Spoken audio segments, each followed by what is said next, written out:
Hi, everybody. Welcome to We Can't Do This Alone. I'm your host, Erin Stitzel, and today we are welcoming four amazing ladies to the show who are tackling one of the biggest issues we are facing in the United States right now when it comes to charitable giving, and that is simply that less and less people are giving. I think in today's world, we forget just how many Americans rely on charitable giving to fund aspects of their life. If you look at food assistance, healthcare, and housing, just those three things, 50 to 60 million Americans rely on hardship assistance for just those three things on an annual basis. Giving from dollars is not down. So according to Giving USA, total charitable giving in the U.S. grew 6% from 2023 to 2024, with total giving reaching almost $600 billion. The problem with this is that the number of people contributing to this has significantly declined over the past decades. And quite frankly, this number has been slowly declining since the 70s.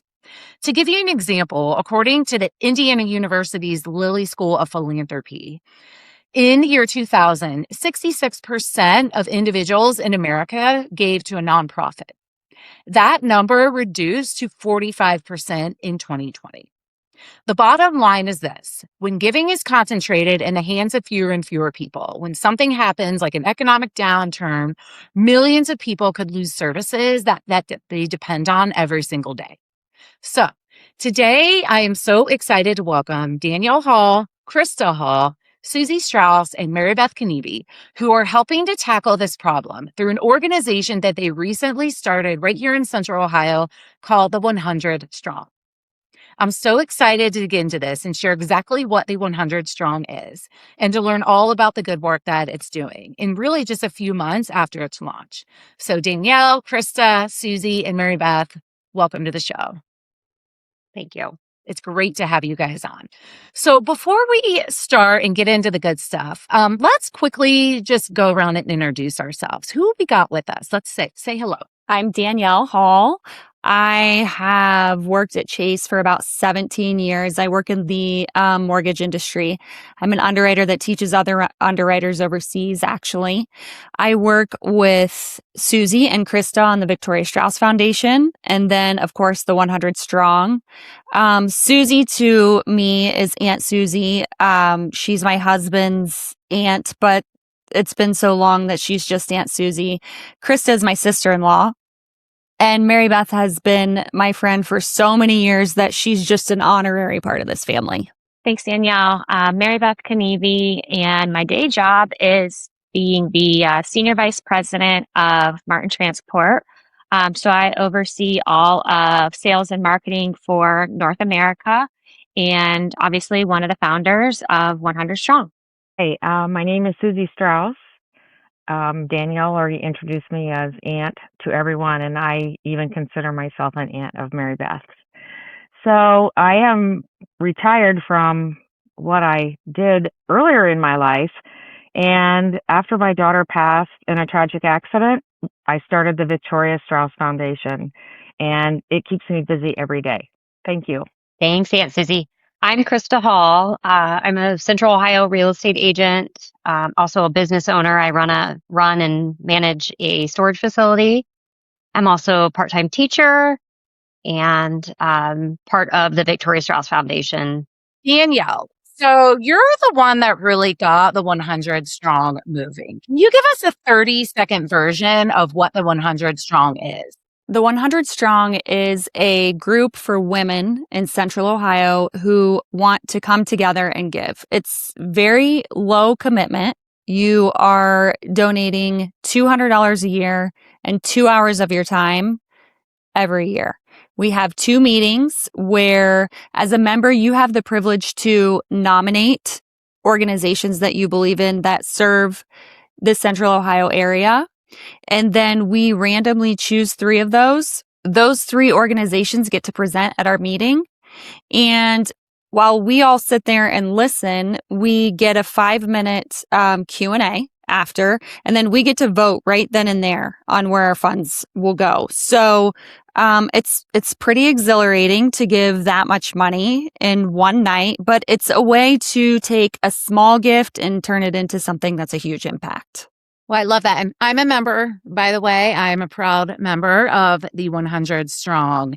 And, you're the first giving circle that's been on this show. So, and we'll talk in a little bit more about the giving circle model.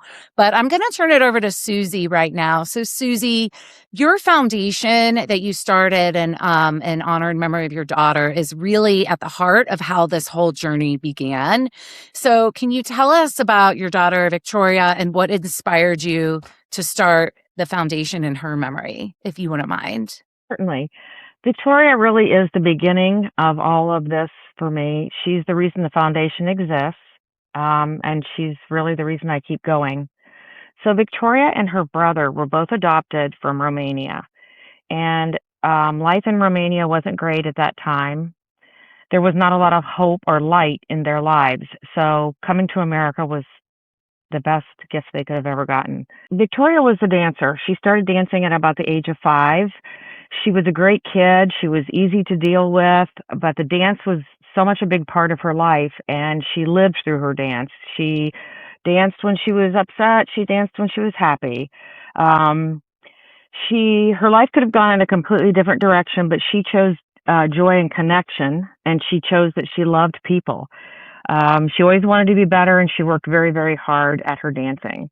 As she got older, it became very clear what her purpose in life was going to be, and it was going to be around that same spectrum of helping people, and especially women who struggle. She wanted to open a women's wellness center. She was getting her master's degree at Ohio State to further that action along. She just wanted a place where women could move, where they could learn, where they could have therapy, and where they would feel seen, supported. And then we lost her. She was only 23. She was, like I said, very close to getting her degree at Ohio State. I had already lost my husband, so I understood grief, but I did not understand losing a child. It's not in the sequence of life at all. And it's like I get goosebumps even still talking about it, like what my life was like for the first 6 months after she had passed. But I remember thinking in the middle of all that pain that I had to do something, that I could not let her story end. I was literally on a walk one day, and I thought, oh my gosh, what if people forget her? What if people forget her name? They forget who she is. So that's really how the first gingerbread party started, and then shortly thereafter, the Victoria Strauss Foundation came to life. It's my way of keeping her alive and keeping her light going on in the world. We do scholarships for dance and education. We support people who are going through really difficult times in their lives, like death or anything like that, that they need help getting their feet back on the ground. And as I always say, this really just isn't about loss. It's about Victoria's legacy. And every life that we can touch, that's Victoria. It's her light and herself still in the world. And that is why I do this every single day. Thank you so much for sharing that, Susie. And so tell us about how her foundation prompted you to start the 100 Strong. So I think I believe it kind of started in Venice, Florida, right? With another giving circle for women. I was nominated by my neighbors. I did not know that they had the 100 Women of Venice. So it was on March the 4th, and it just so happened that Danielle and Krista were coming down for our fashion show. So they were there to kind of hold my hand. I had previously known about a group here in Worthington, Ohio. They're men, and they are called the 100 Men Who Give a Damn. And they have done this for like 15 years, and they give 3 times a year, they give scholarships. So I sort of understood a little bit when my neighbors invited me or nominated me. We were not told ahead of time if we would be speaking. There were 5 nominations, so I had a 1 in 5 chance. And of course, my name was drawn first, so I didn't even get to see someone do this. But we got through it, and it was great to see these caring women. And, giving is as good for the person who's giving as the person who is receiving. Because when you give, your heart just gets so full and so happy. And I think back to like the North Carolina floods that were going on. like I gave money to the Samaritan's Purse, and I just remember how I felt that day when I put my check in the mail or signed up my credit card, probably. So I loved that day, and I also think I was very nervous. Sure. Yeah. Hmm. Well, and I'm a professional fundraiser, 20 years in frontline fundraising. And so many people are like, "Ooh, you're a fundraiser. How can you ask people for money?" And it's not like that at all. What you just said, Susie, about how giving brings you as Hmm. much joy as it could bring to the person being helped. It's so Hmm. true. And so we share that a lot with folks, not in fundraising. Like it's not asking for money. It's helping folks give and find joy and connect to something meaningful and deeply personal. And it's the best job in the world, in my opinion. So I love that you shared that. Hmm. So Danielle, let's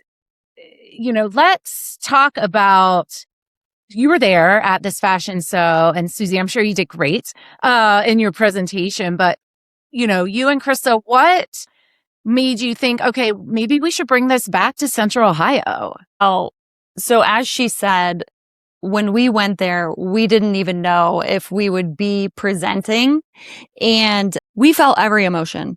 I'm talking fear to like excitement to inspiration. It was actually amazing. Just everything you feel there and seeing what these women are coming together to do. We knew sitting there that something minor for us, we got to see the winners and presenters, and we knew how much it would help us.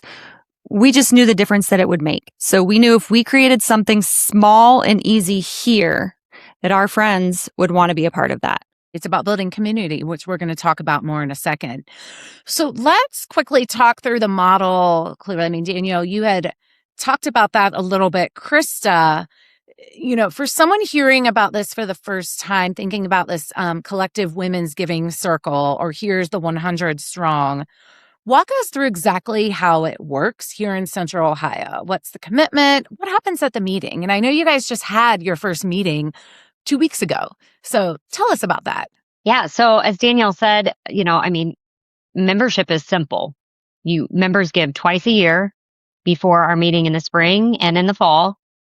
Those biannual meetings are 1 hour long, can be attended in person or online.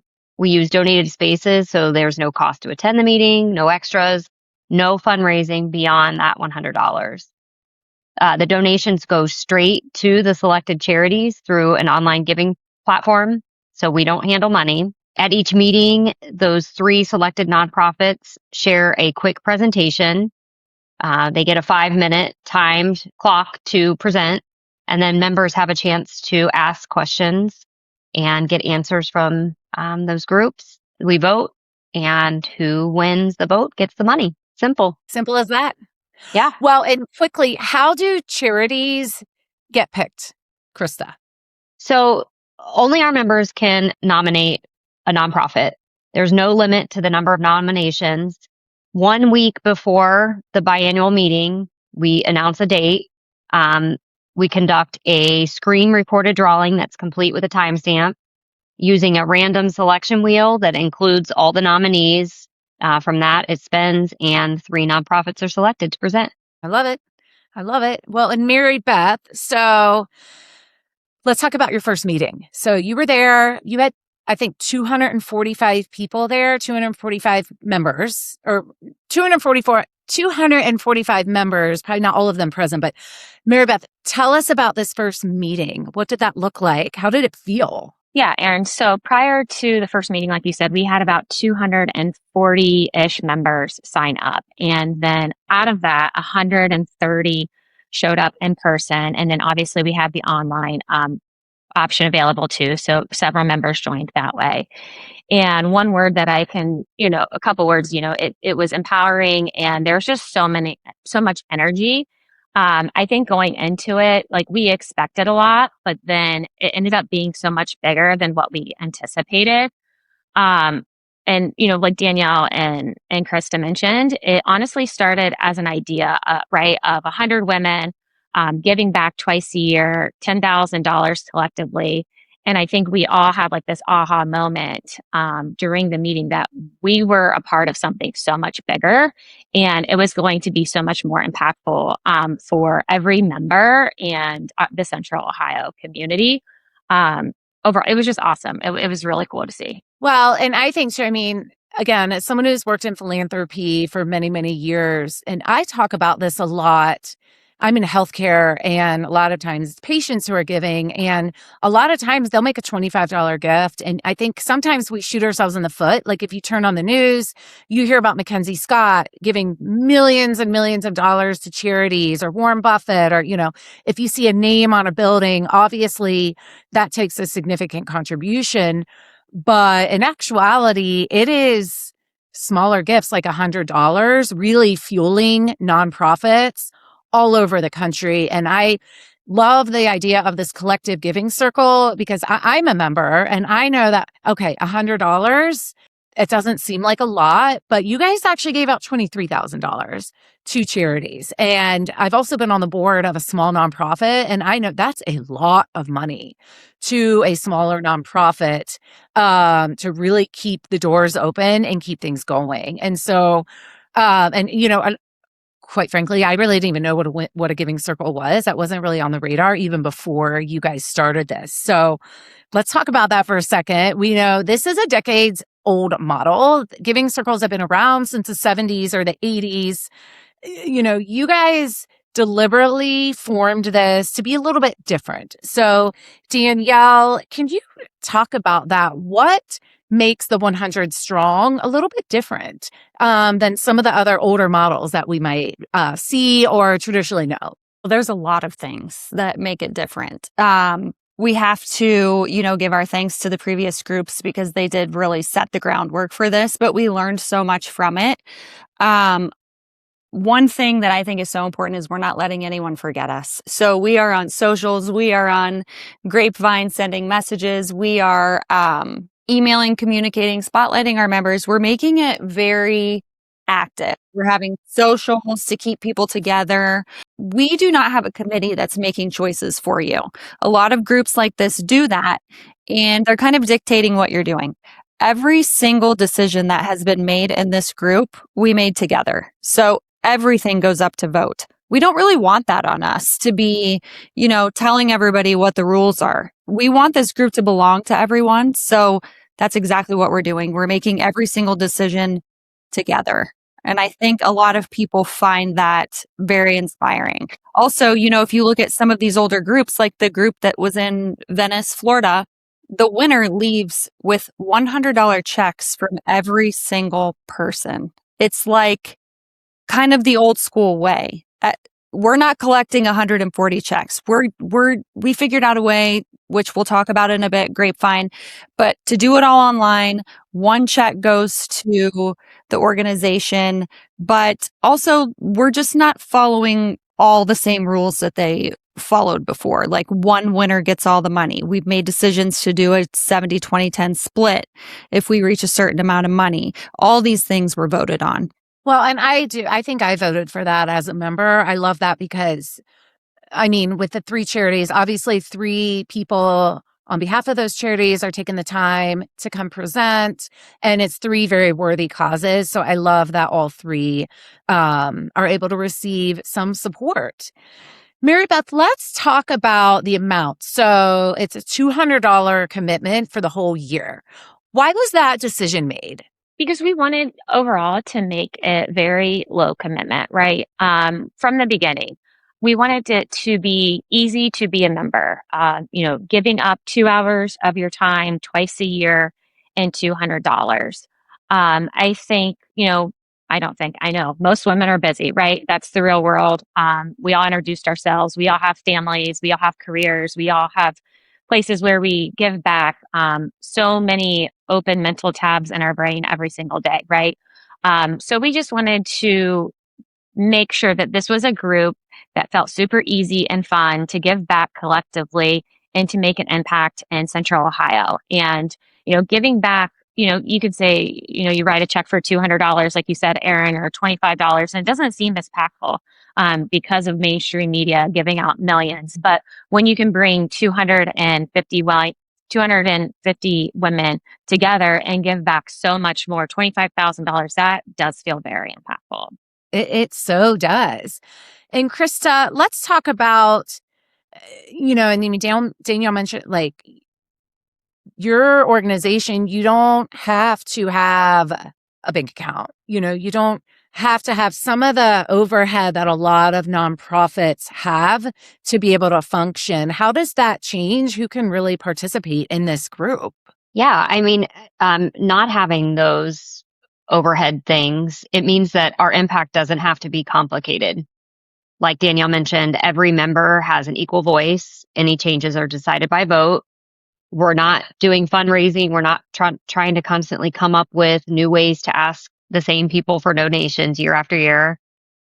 This is simple, accessible, and as Mary Beth mentioned, it's designed for the woman who wants to make a difference, but doesn't have the time for that heavy time commitment that traditional fundraising usually does. It really is simply $100 twice a year, 2 meetings. That's it. I attest to that. We're all very busy. And then I want to spend a minute now talk about Grapevine.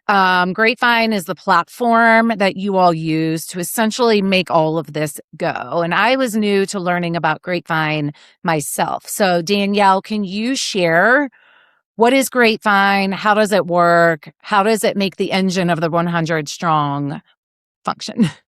We honestly couldn't function without it. It is an incredible tool. It allows us to do everything in one place. Now, we don't always put everything there, but it has so many things available for us. For example, we can set up automatic donations.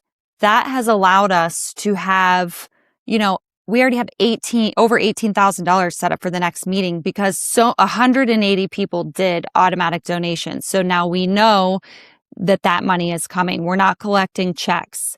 Members can nominate charities on there. We do all of our RSVP situations on there and our events. We have every document you'd ever need on there. The other thing about it is the way Grapevine works, they have their own 501c3. So the reason everyone was writing their own checks is so they get their own tax receipt, right? Grapevine has set up a 501c3 so that all of our money goes into theirs. We each get our own receipt to use for our taxes. And then they release that money in one lump sum to the organization that wins. But it's not only, I highly recommend it for groups like this, but it's not even just for groups like this. It's for nonprofits looking for funding. I was able to be on some calls with the founder, and she was just talking about how, nonprofits, you can use that to look for giving groups in your area.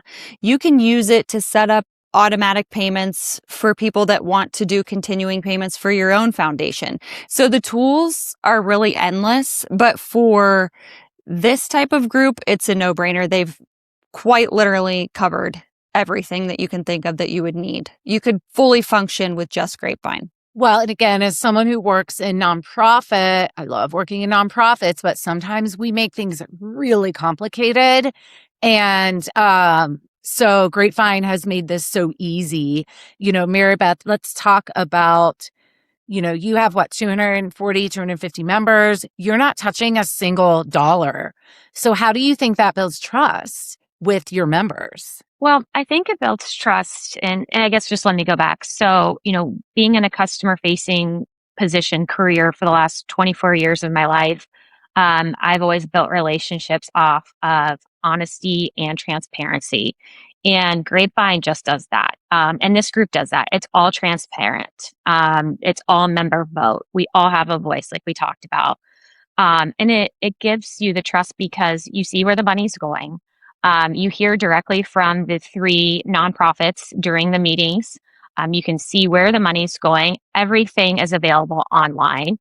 Again, we don't touch any of the money. So there's no bank account or anything like that associated with 100 Strong. It all flows through Grapevine. And like Danielle said, at the end of the day, when you make your donation, you can get that own receipt for your own tax returns. So I think just the way that you build trust is through honesty and transparency, and then throwing in the part of the member voice. And, if there's an idea or if we hear feedback, we put that out to a member vote. And I think that builds a lot of trust too. And Susie, as someone who has your own 501c3 that might not have something as easy as Grapevine, how cool is it now to be part of something that could be so easy? Well, the simplicity of it, I believe, is what makes it easy. I love how 100 Strong has made it all very simple for the people who are giving. Because when you do the 501c3, you don't, there's so much planning that goes into it. You have the fundraising, the responsibility of, your event. But I mean, that's different because every person's foundation, every person's 501c3 is what theirs is. So, but the 100 Strong complements what people are trying to do, because you can get people together, listen to 3 different 501c3s, and then, make your vote, and hopefully who wins is who you wanted to win. It is a lot of work. I think that both matter, because at the end of the day, it's all about the impact of how many lives that we're affecting. And so, I don't know, they're 2 different vehicles, but I love the fact that the 100 Strong is supporting 501c3s, because it's a lot of work. It is. It is. Well, and so I'm going to give a plug right now to a book called The Generosity Crisis. It was written by a good friend of mine, Nathan Chappelle, as well as Brian Crimmins. And Nathan is a good friend. He's very well known in the nonprofit industry and wrote this book several years ago. Anybody in the nonprofit world, please go read this book. I am notoriously, good job, Susie. I joke, I kind of start books and never finish them. I finished this book. And so, the premise around this book was a lot about, obviously, we talked about the decline in giving from Americans since the 70s, with fewer and fewer people giving. In the book, it talks about how, giving, we really learn that from our families. And a lot of time, your family's giving starts with your religious institution. We know that participation in religious institutions is declining in this country. But it also talks about trust in nonprofits, which unfortunately has declined over the years. And so, we kind of already talked about trust factor and how this organization is really building that trust through transparency. Another thing that is affecting this kind of decline in giving is that younger people aren't giving as much as they used to. And quite frankly, I can think of no better vehicle to help ignite giving amongst younger generations than a giving circle like this. Because as we mentioned, many of us have families, we have jobs. I can't even remember what I'm doing later today because I have 3 kids, and I know it's like, oh my gosh, stop talking about how busy you are, but this is life. And so to be able to have an avenue where I can give a couple $100 and see that impact is absolutely incredible. So, Danielle, let's talk about this a little bit further. Why do you think the 100 Strong is helping tackle all of these things that I just mentioned?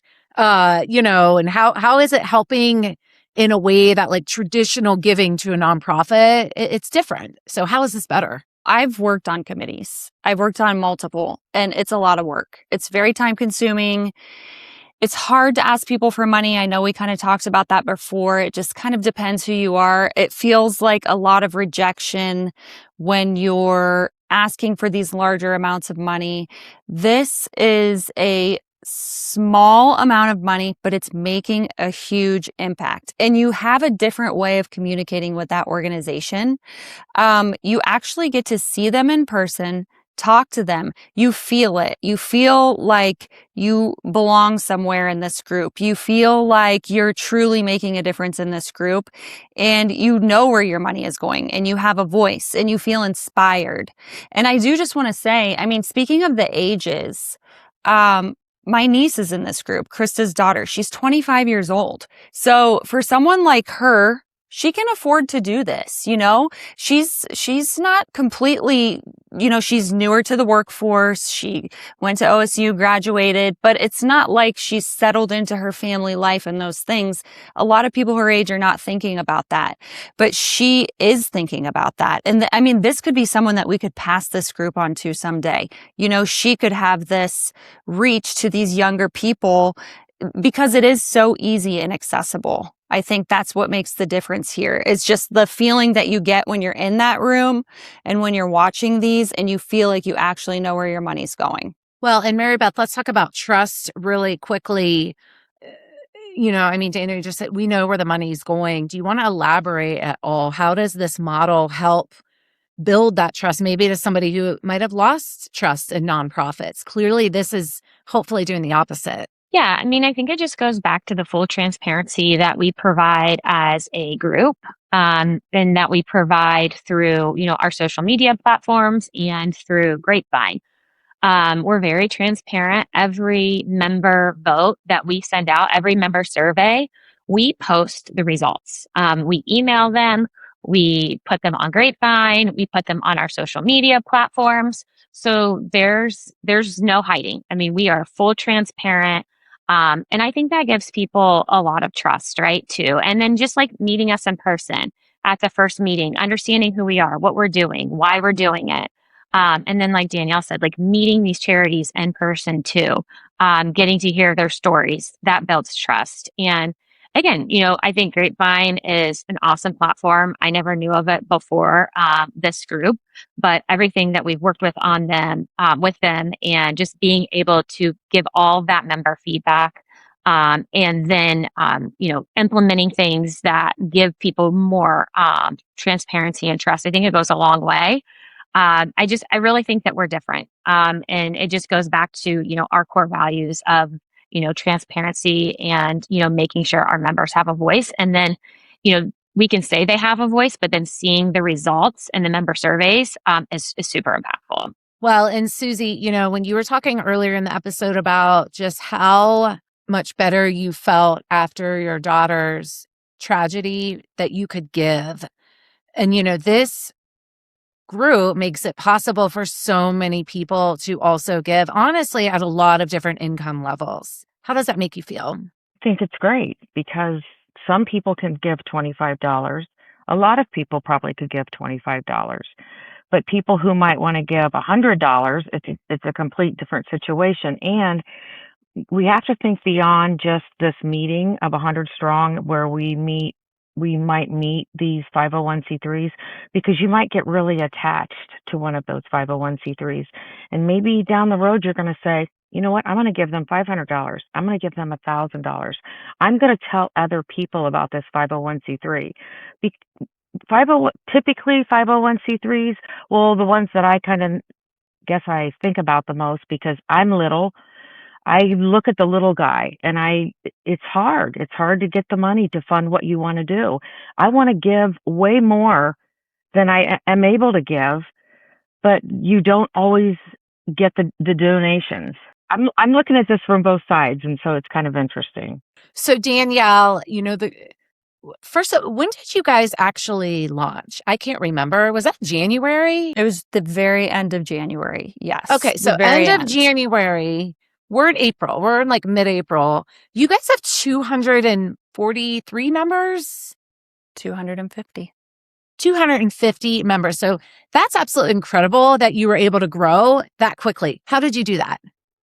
Well, it started as something small, and I'm not just going to speak for myself because I know these women feel the same, but we're at a point in life where we surround ourselves with people that, they're people that are amazing women to be around. And we reached out to those women. Those women also are around amazing women that they pass it along to. This group just grew on its own momentum. Like I think because of how easy it is, it just flew. I had people reaching out to me asking about it. I know these girls did too. But I think the thing is, it's low commitment, high impact. It gives women a voice, and The thing that's important to us is for every single woman to feel like this group is theirs, because it is. That's why we make the decisions together. We are just operations. We do not, again, we are not the committee. We're not making decisions. We're doing it together. So every single woman in this group should feel like this group is theirs. Well, and community is so important. Community is so important anyway, but especially when it comes to nonprofit. I mean, I know during our prep meeting, I talked about my friend Michelle Boggs, who works for GoFundMe. And, she does a great talk about community where, if you think about, remember the ALS Ice Bucket Challenge? Gosh, was that 8 years ago? I don't even know that we were still living in Cincinnati. So it was a long time ago, but people caught on to that because they just wanted to be a part of something. And so you guys, you've not only established a way for people to give something they can afford that makes a huge impact, but you're also creating community. So Mary Beth, talk about that. What did that look like at your event? Because you created something where, gosh, 130 women showed up to be a part of. I think that, overall it was, Danielle said, like, we knew it was like a chain effect, right? It was word of mouth on getting this group together, but also it was more than just word of mouth. It was, women saw our social media posts, or, they saw it through Stroll magazine. And, that's a way to bring community together if you don't directly know someone. And maybe you don't directly know someone, but they may be a friend of a friend, right? So we were able to pull all different types of women together from different backgrounds, different careers, different family landscapes. And I think that's what makes community strong, is having that diverse group of women bringing different perspectives in. And I just think that it'll make this group stronger and it'll continue to grow. And I think we're all really excited about that. Well, and I think, Danielle, didn't you, one of you said to me, I think it was you, Danielle, during our prep meeting, where you had women reaching out to you wanting to be a part of this who you didn't even know. Maybe they heard about it. And I think that's because, again, people just want to be a part of something, right? Something easy, something simple. And that's what we've done. That's what we've created. Yeah. And huge impact. Yeah. Yeah. And Krista, did anything else come out of the meeting? Some governance stuff, what else is kind of coming on the horizon? Like, what came out of that first meeting? Yeah. So at the meeting, I threw out an idea of having a community impact calendar. Our group, along with others like it in the past, follow a strict no solicitation policy. There's just so many needs in the community that those constant requests for donations and fundraising support gets overwhelming. So we have that strict no solicitation policy, but the community impact calendar is a solution. It's a centralized place where people can find local fundraising events and volunteer opportunities without being directly asked. So we've created a public calendar. It's grown into a resource, not just for our members, but for our entire community. And it's really surprised me how many people have embraced this and want to be a part of it. I think it just shows, it's a self-directed way for members, for people to get involved on their own terms, outside of what we do at the 100 Strong. Sure. Yeah. Well, and so again, I'm a member. I know that the next meeting is October 8th, which is less than 6 months away. But Danielle, talk about what's next for the 100 Strong. What's coming up on the horizon, kind of now and in the future? So, what's coming up soon is we'll have a social event. That'll be July 24th, I believe, and that's a Friday.